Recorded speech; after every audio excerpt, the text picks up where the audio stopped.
And then, basta meron lang isang sinabi si mama, hindi ko na share kung ano yung sinabi, na nung araw na yun, alam kong hindi siya lucid masyado. Pero meron siyang sinabi na naiyak ako. Yun lang yun. Yun, tumatatak sa akin yun. Pero, sa totoo lang, yung sinabi, ito lang ito gusto ko lang i-share. Go, Kuya Pao. Kasi yung sinabi niyang yun, araw-araw kong nababasa yun. Sa mga tao na hindi nagmamatter sa akin. Araw-araw. Araw-araw akong binabash about it.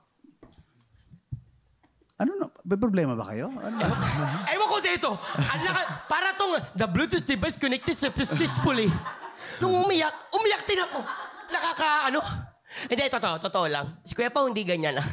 Hindi ganyan si Kuya Pao. Ano lang siya, sinishare ko lang siya na ang point ko, alam ko, ano nangyari sa'yo, Cha? Para ka namang tanga.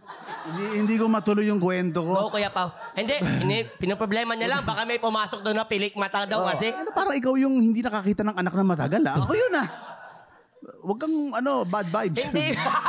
Bad vibes.